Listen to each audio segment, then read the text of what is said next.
All right, here we go. Episode 7. Today is April 13th. And here's what we're looking at. This is the B pillar on the passenger side.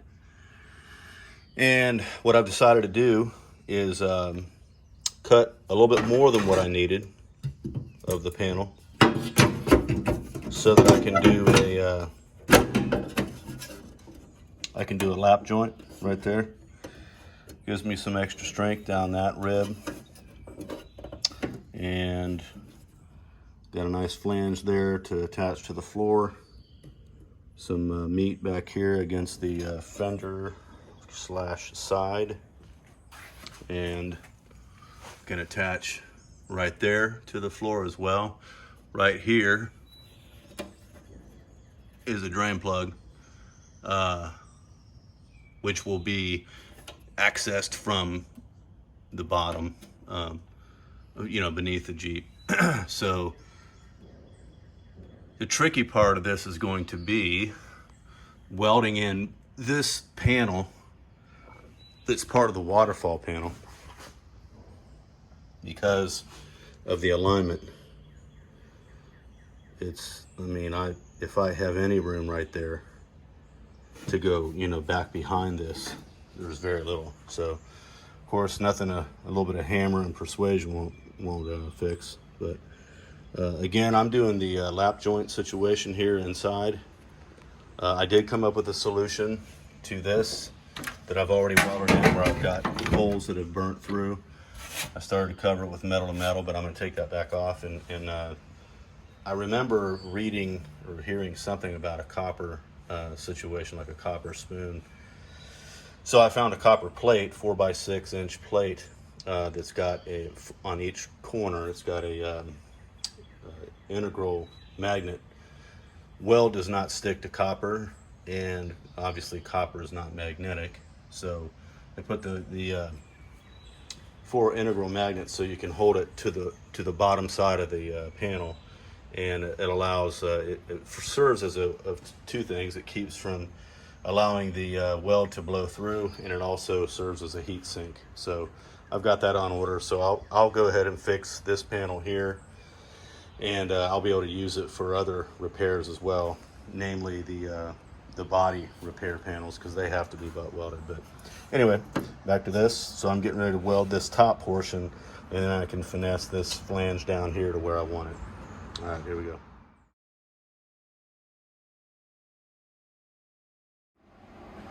All right, I got this thing welded in after about, probably 2.5, 3 hours. I had to do a lot of custom cutting and stuff just to get it in there, but so it's welded in. It's got some good welds on it. Like I said, the top is lapped over, and then there's like a little flanges on the bottom that were there already.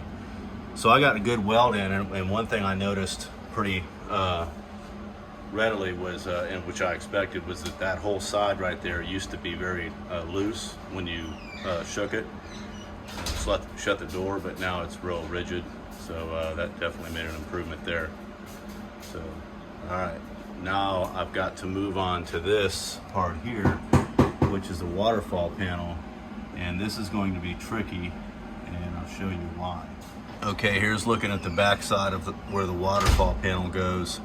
And it would be one thing if all it did was attach down to the floor there, except that I've got this issue here, which might be a little bit hard to see. I don't know. There you go.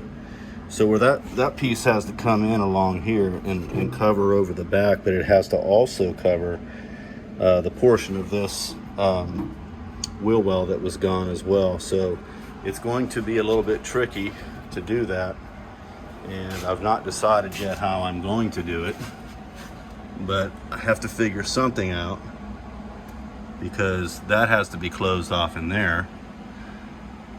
That's where the pillar just went in, so that's got to be closed off. So the piece has to come all the way over to this outside wall, but it also has to cover up in here. I think I have an idea what I'm going to do, but it's going to be a little bit tricky. It'll take some definitely custom cutting to get something to fit there, but I'm pretty happy with the way the welds came out on this. Again, you know, if a professional welder looked at it, he'd probably say you're crazy, but hey, maybe I'm crazy. I'm just going to, I know it's going to hold. That's the main thing. So this is all, like I said, it's going to be, things are going to be seam sealed, painted, and then a truck bed liner. So whatever little pinholes might be there, you won't even see them. So I'm the only one that's going to know that they're there, or anyone that watches this YouTube video. So all right, catch you guys later.